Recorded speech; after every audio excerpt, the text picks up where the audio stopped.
The crisp and cool fall evenings, they're great for getting comfortable, popping some popcorn, and Vicky taking in a scary movie. Love it. Well, there's a long history in Nashville of people who know all about scary movies and things that go bump in the night. In this Halloween season special, News Channel 5's Forrest Sanders gives us a look back on those who brought us so many fright nights.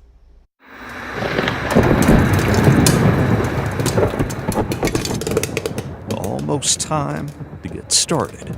Oh, but we've got to have some of that. Some of that too. Yeah, some of those. All right then, let's begin. There's this very exclusive club in Nashville. Larry Underwood's part of it. Native Nashvilleian, lived here my whole life. So, what's the club? Come on this way, I'll show you my studio/dungeon.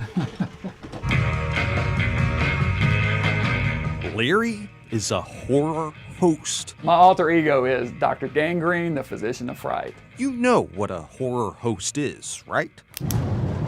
Among the most famous TV hosts of Fright Nights, Monster Fests, and Chiller Theaters is Vampira, Elvira, Svengoolie, and Joe Bob Briggs.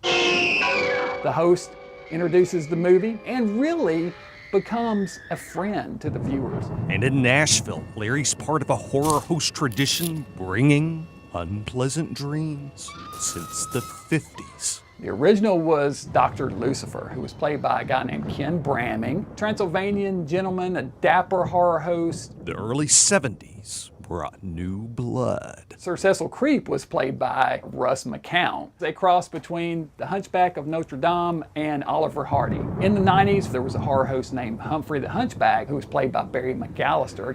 And there was one more horror host of Nashville, one you'd find when you turned your dial to 5. Good evening and welcome to Movies and Madness. Bob McGee. Something like that. Is the count of 5. If you're not getting enough madness in your movies, tune in next Sunday night. His story here starts a bit before the count. Channel 5 hired me in '73 to be the associate producer for a live morning show. But when the station bought a monster movie package to show by around '78, they saw producer Bob as the right guy to host those late popcorn nights. We had butcher paper because it soaks up blood. Who is this woman? Nobody's seen her since we did that. Oh. I'm at a store buying groceries early on a Saturday morning. There's this little kid hiding behind his dad's pants. His dad looks over at me and he says, "You're the guy that keeps me up every weekend." And now, good evening. The count went off the air in the early 80s. Bob eventually left 5 and worked years for Nissan. His life's now taken on a new chapter. I had been a regular donor to the Red Cross, where I was deferred as a donor because Agent Orange finally popped up. I was in Vietnam. The result, I found out 3 years ago, was a blood cancer.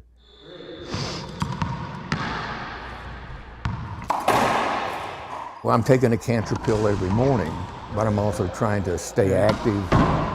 If I can, racquetball 3 days a week. I'm trying to stay healthy. But through these sometimes difficult days, Bob so enjoys the memories of his years as the Count.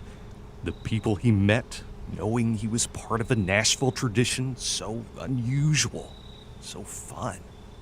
Camera 2, if you can get onto the band, please. Coming into 4 after this. Dr. Gangrene's about to do a show in front of a live audience who love a good horror host. They're campy, they're funny. A guide to the ride. I just love everything about it.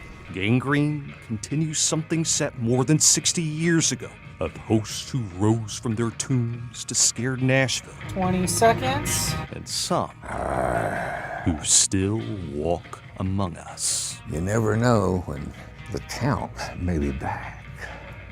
10 seconds. Cue Larry, please. 6 is live. I'm happy to keep the horror host legacy alive in Nashville, Tennessee. It's something that I'm very proud of. I'm Forrest Sanders, News Channel 5. Thank So you, cool. Forrest. Get Right. this, guys. By the way, Forrest asked Bob where his Count of 5 tuxedo, his tux, is today. He says he donated it to a local Goodwill about 40 years ago. Wow. Someone has a treasure They out there. sure do. I want it. All right, Awesome. it's time to go Goodwill hunting.